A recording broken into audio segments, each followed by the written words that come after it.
Good afternoon and welcome to the Board of Trustees special meeting, community meeting January 4, 2022. Um, just as a reminder, masks are required for all attendees and participants as per the updated guidance for the use of face coverings from CDPH issued on December 13, 2021. Go ahead and do a call to order and we'll begin our meeting at 4:02. We'll start with our flag salute and can Ms. Superintendent will lead it. Please stand. Place your right hand over your heart. I pledge allegiance to the flag of the United States of America and to the republic for which it stands, one nation, under God, indivisible, with liberty and justice for all.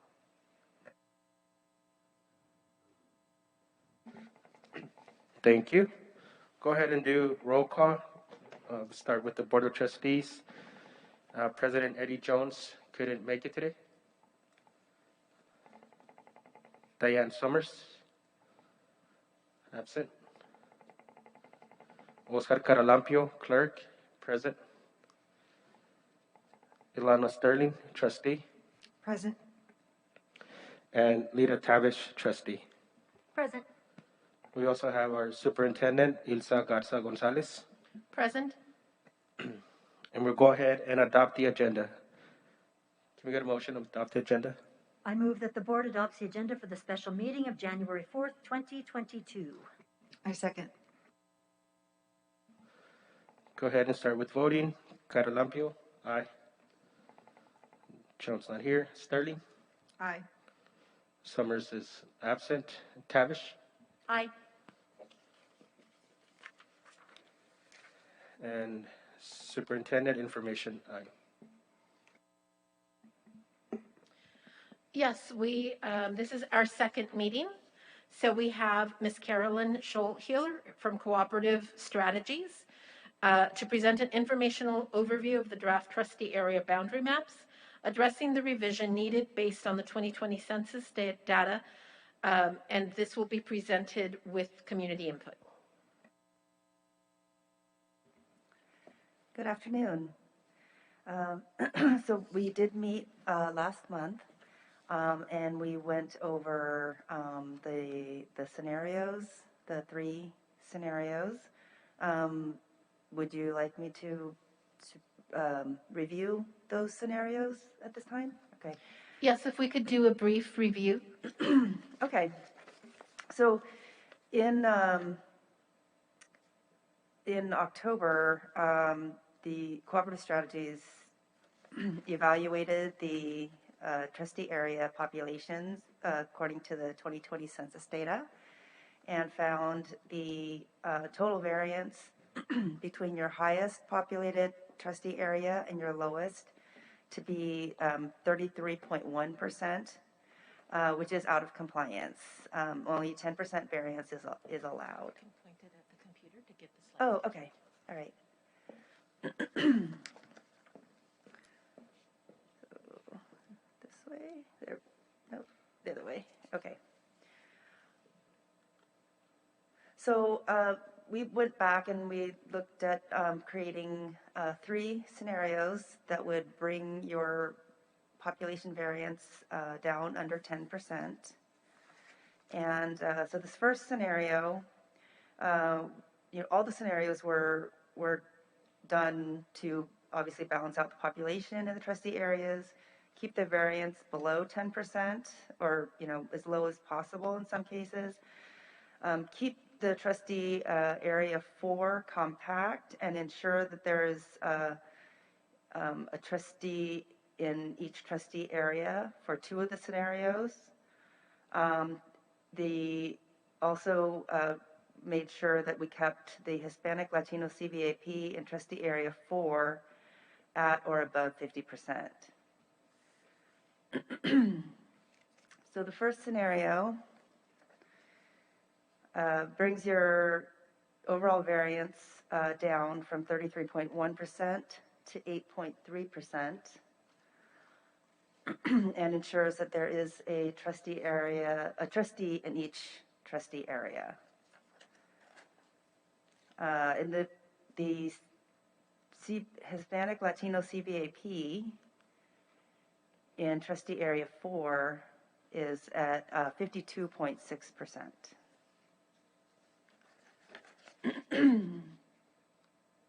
So that's a little bit lower than it is currently. It's currently at 54.1%. So that's a little bit of a decrease, but it's still over 50%. Oops. Scenario 2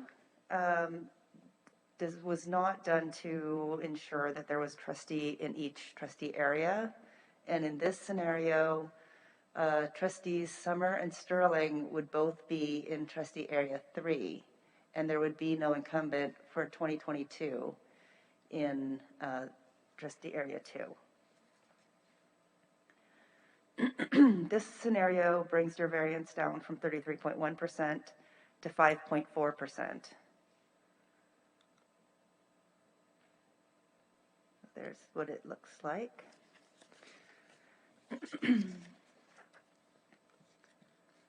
And the CVAP is again at 52.6%, so again slightly lower than it is currently, but still over 50%. In scenario 3, again, there's ensures that there's a trustee in each trustee area, and this scenario brings your overall variance down from 33.1% to 8.7%.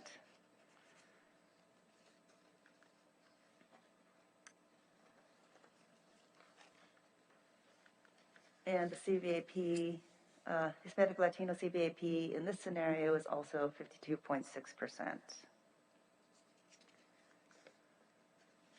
So this is sort of side-by-side comparison of the scenarios. The blue lines are your current trustee areas, so you can see where the changes have been made in each of these scenarios.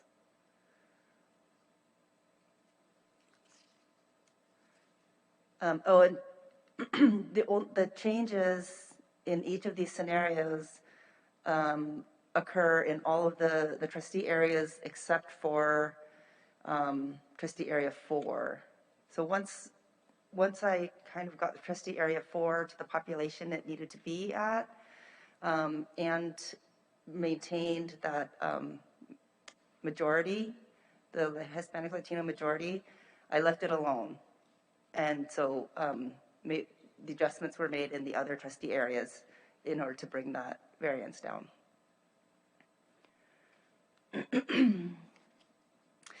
So this is kind of where we're at in our process. January 4th, we're having a second meeting to review these scenarios. So after our meeting last month, there was some interest in being able to see more of the streets and the street names, and being able to maybe zoom in a little bit and explore the map. So I created a web application that I think the link has been put on the website, that you can go and interact with the map. There was interest, it seemed, after last meeting in scenario 2. So the map that is on the web application is scenario 2. And if any members of the public have questions or comments, feel free to come up to the podium so that you can be clearly heard.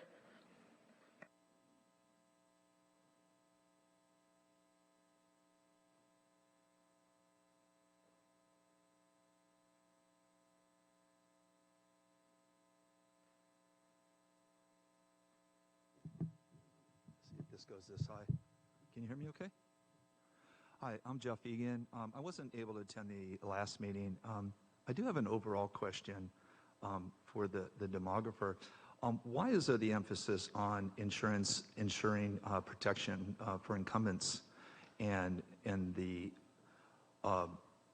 even the notation on which map it has a trustee in each area? I was involved in the 2019 redistricting for Bonsall School District and also a little bit for the elementary school district here in the same year in Fallbrook. And most recently our North County Fire Protection District, which I sit on their board. We just completed ours. In two of those three, they followed the California Voting Rights Act, in my understanding, and did not focus on incumbency. In fact, it wasn't even a consideration. I understand it's human nature, if you want to run for the board in the future, to be interested in that, and that's totally reasonable. But I'm curious as to why the emphasis, and I remember your presentation back in, I think it was December, your initial presentation, possibly November, and you mentioned that, and it caught my eye, and I'm curious as to the importance of having a trustee in each area. Obviously, you don't want to blow it up for no reason, but I'm wondering why it's an overriding criteria, and if it isn't possible to just correct that or make allowances by choosing sequencing for 2022 and going ahead to 2024. And of course, every incumbent is always ensured that they will finish out their elected term. Okay, thank you. Thank you. That's a good question. Yeah, so when I came in November with the evaluation, we went over some of the the things that we have to take into consideration and things that we try to take into consideration to the extent possible. Respecting incumbency is one of those things that we try to respect to the extent that it's possible. So, and also sort of for stability, it's kind of best practice to try to not upset the apple cart too much. So what you'll find in these scenarios is that incumbency was respected to the extent that it was possible in two of the scenarios, but that the scenario with that did not take incumbency into consideration so much does have the lowest variance. Does that answer your question? Somewhat. Can you hear me okay from here? Okay. So I guess my question though is where is that criteria coming from? And I understand overall, everything else being equal, of course you want to keep incumbents in place and make sure there's a trustee in each area, as you said, not to set you up for. But the California Voting Rights Act actually prohibits, in my understanding, prohibits the consideration of incumbency. And so I'm trying to understand why it's different in this application with your process than it is with other districts. I'm going to throw that question over to your legal counsel. Hi. So incumbency, so first of all, in the redistricting process, it's really an education code process. We're not revisiting the boundaries or creating new trustee areas. We're really just trying to population balance. So this idea of kind of having a set of criteria, trying to do the least amount of change to kind of get to equalizing population is really the overriding consideration. So I don't think, and from the conversation that the board had at the last meeting, I don't think anyone was thinking it took priority over anything else.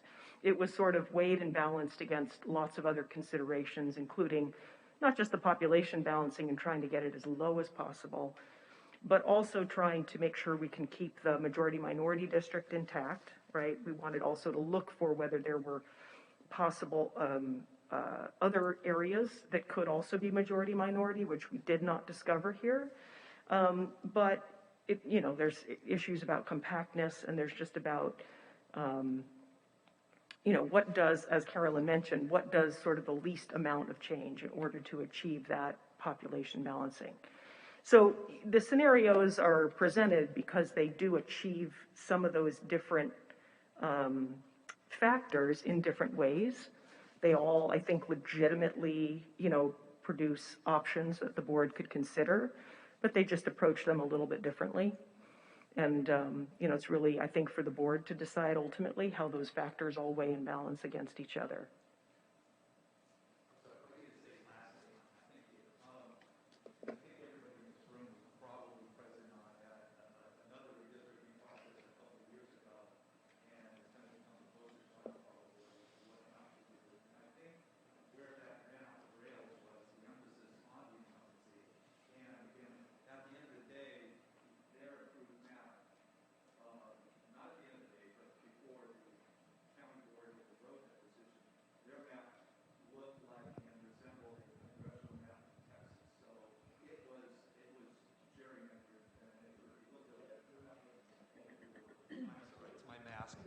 Can you hear me okay? Yes. Okay, thanks. Thanks, I appreciate that. Oh, okay, great. For posterity, okay. So I guess, I'm sorry, let me recap a little bit. So the incumbency was placed at such a high position and priority that you just had to take a look at the map to realize that. You didn't even have to know what the criteria was on paper. So, and again, I didn't make the first meeting, and I think I know every board member here from having met them once up to knowing them fairly well, and I don't think that's going to be an issue here. I just kind of wanted to, ensure that it wasn't the overriding priority, and so. Thank you. Okay, thank you. Yeah, thank you, Mr. Jeff, for the comment. Appreciate your words. Do want to reiterate that in the previous board meeting, we did state that. Several board members stated that the statement that each district should have a trustee didn't feel right with us as well for that very reason. I do also want to state that when President Jones and I ran in 2020, we were at district-based, and the other three colleagues were at large at that time in 2018. So both of us were in districts, and now we're all switching to district-based as we have to. Just wanted to add that for our folks. I did also want to say that last time we talked a little bit about that too, saying how much more important the variance levels and the balance of the zone was over who is in that zone. So we, as a board, I think we talked about that last time, saying that that's why we were pushing more towards number 2, because it had the better numbers than it did. So I think we are kind of in agreement with what you're saying.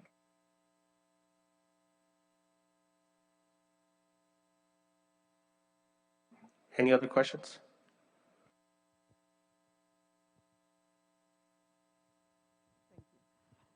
Good evening. Can you hear me? Okay. I'm Leticia Maldonado Stamos, and there's a couple of comments I want to make. First of all, just piggybacking to what all you all said, and Jeff also. What we went through in the first round here 3 years ago, it was really a battle against using trustees' residences. And I think that what happened at that time with the other school district was we as a community felt that we were not being heard, that the board members were not being completely transparent, and that the demographer and the attorney were really pushing the process.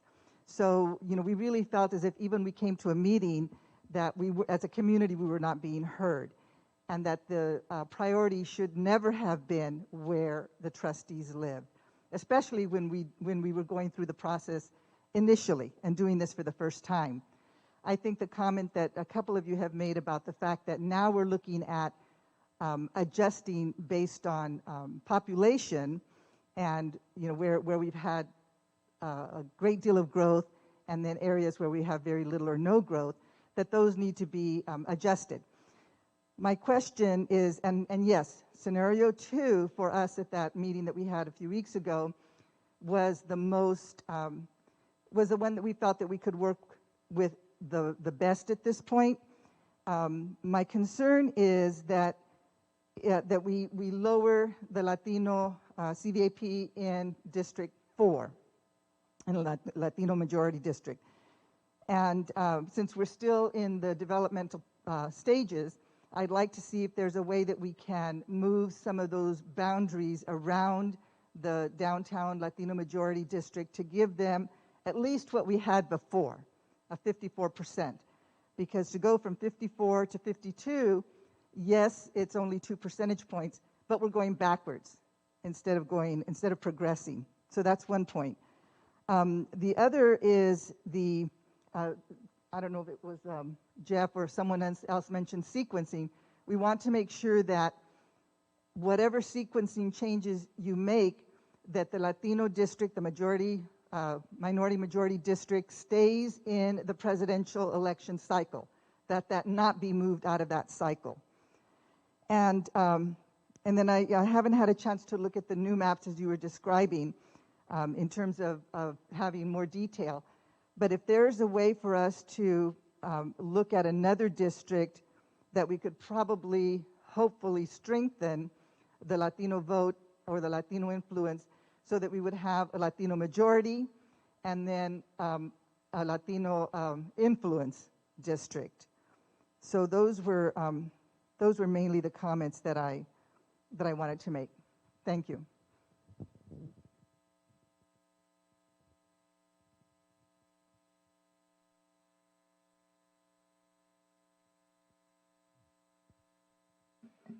Ms. Hatcher, are you able to bring up the interactive map?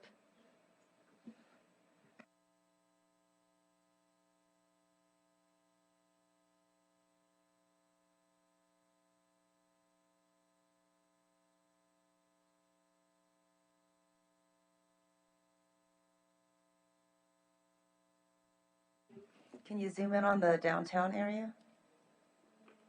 Or in on just that?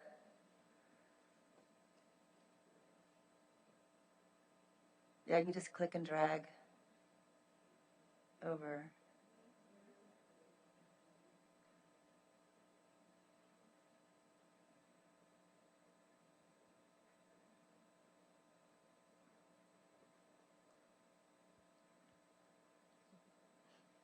There you go.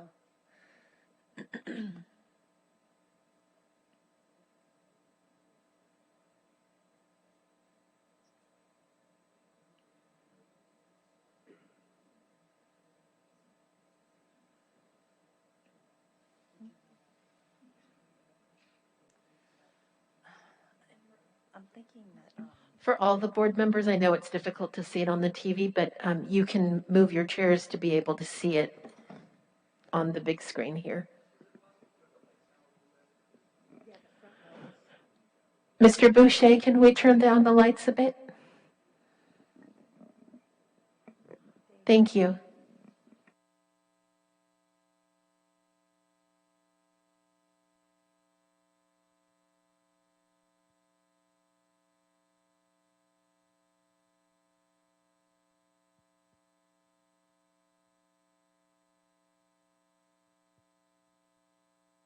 We do want to state something that was mentioned in the last board meeting, that Poet Square, that orange area that goes around, or that District 4 goes around, is a voting block. So if that was included as part of District 4, it offset the variance greatly. So it's just something that stuck out and continues to stick out.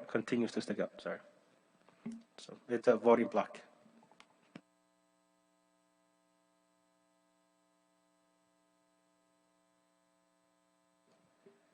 Yes, it is. Right, yeah, it's sort of a donut with a little hole in the middle. So yeah, you'd have to take that whole section, which means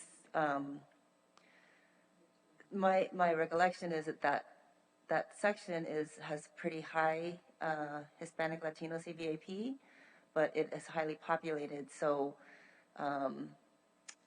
it's unsure whether or not there would be enough other blocks that have a lower CVAP in them that could be taken out. So if you add that block in, you probably need to take some other blocks out, and I'm not sure what I'm not sure what that would do, but we can explore that if. And that would be in an effort to try and get to that 54% that was To get had it, previously. yeah, closer to the 54%. Is there, what we're looking at here, this is still, it's a more detailed map, but it's still static, correct? In other words, we don't have the capability of moving the boundaries to see what kind of. Correct, yeah, the boundaries are not editable.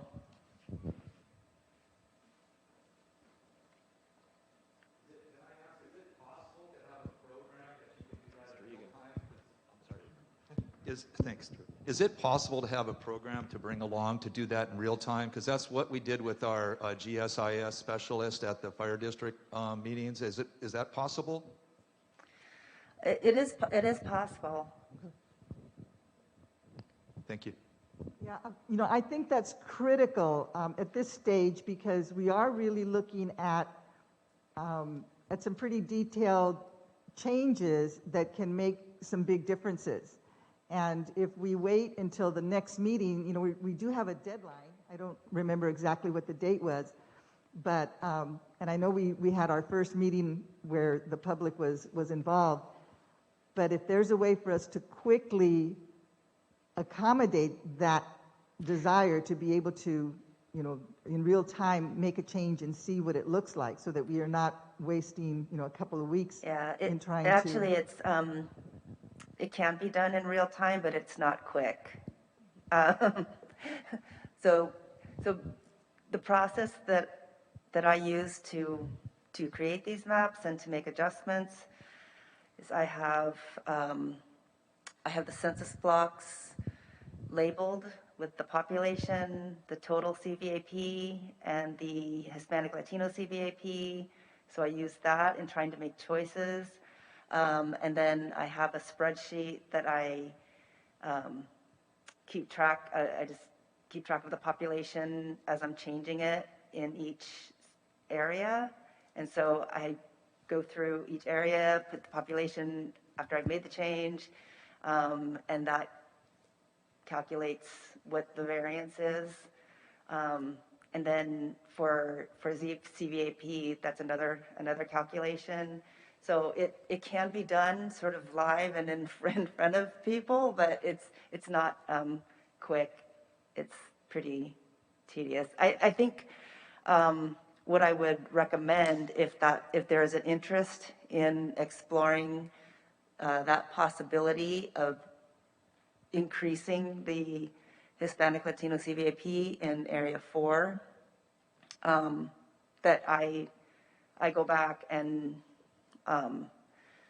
rework the map, maybe come up with, we'll call it Scenario 2A, and see what can be done.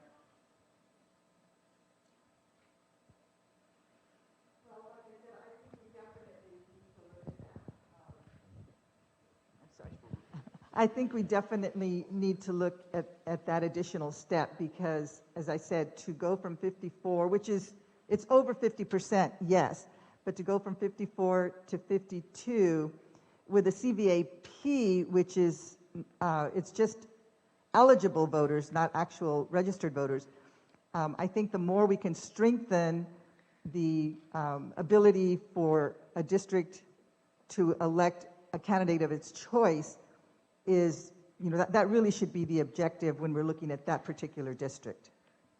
So I just want to caution that as you increase the CVAP in one area, you are necessarily taking away CVAP from other areas. So if I have to take lower CVAP population out of Area 4 in order to increase Area 4, it could dilute some of the other areas. Right now, for Scenario 2, you've got across the board, you've got over 20% in Area 2, you've got 25, over 20 25%. Your lowest is area 3 at 18.5%. So those are pretty high. And yeah, I mean, you're giving up a little bit in area 4, but if you increase area 4, you might bring down some of these other areas. If I could just say an observation, I don't think really the difference if it drops from 25 to 22% in adjacent areas really going to make that much difference, because as Letitia was saying, 54, 52, you are very close to 50%. So I don't know, I don't want to speak for you, Letitia, but I would imagine the community would want to have an opportunity to make one strong district as opposed to multiple districts that are at 25 or 26%, because it just doesn't seem to me that that's enough to give a community an edge in voting. So I don't know. I don't want to speak for you. That's just my observation. I would just want to second that. I think going from 26 to 24 or 24 to 22 is not going to have a great effect on a particular zone's ability to elect a candidate of their choice, but it could make a substantial difference in District 4. If the board were to request a scenario 2A, for example, as you stated earlier, could that be ready for the January 10th board meeting, which is Monday? Right. Yes. I don't know how much time I could give you all to review it before the board meeting. Well, it would be reviewed at the board meeting. Okay. In a public setting, so Okay. for review at that time, not to vote on anything, but just to review. Okay. So we wouldn't have to have a special board meeting, but it could be a part of that agenda. Okay. It would be the board's decision, but just so that they have all of the information they might need. Okay. Yeah, I can do that. If you if that's your wish. I think we all agree with that. Okay.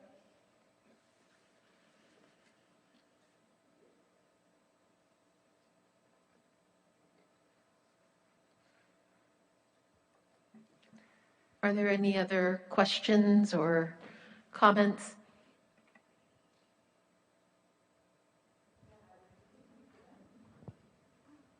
I'm sorry, I don't mean to hog the microphone, but if there aren't any other comments or questions, I just want to just restate how much we appreciate the openness, the excessiveness, the people's ability to come here and speak to you and know that we're being heard, and to see you interacting with us it's refreshing, it's encouraging, and as a community we really appreciate that. Thank you very much.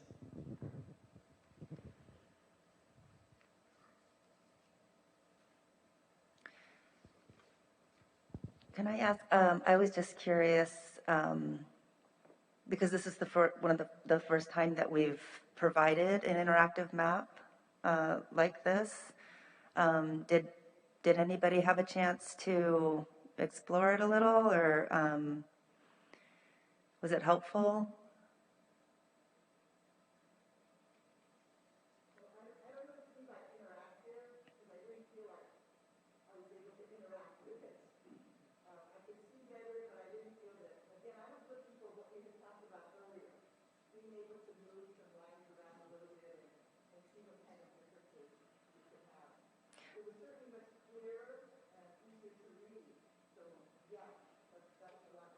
And as you were,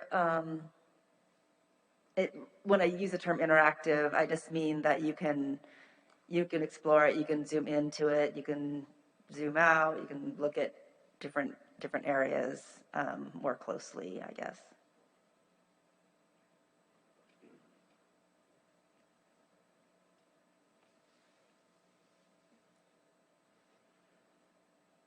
So correct me if I'm wrong, but the objective would then be to increase the Hispanic Latino CVAP to 54.1 or greater, even if the variance increases, as long as it's less than 10%. Is that correct? Okay. We can do that. And if we could have that for January 10th, that would allow any additional questions for the January 24th meeting, which is still time for us to be able to review and provide input. Right.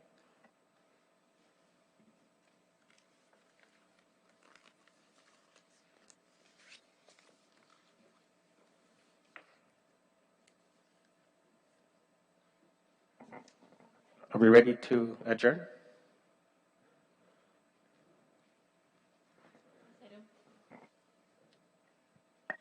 If there are no further comments from the public or the board, then we can adjourn. So at this moment, we're going to go ahead and adjourn the meeting. There will be no further business to come before the board. The special meeting of January 4, 2022 was adjourned at 4:38 by me, Oscar Caralampia. Thank you.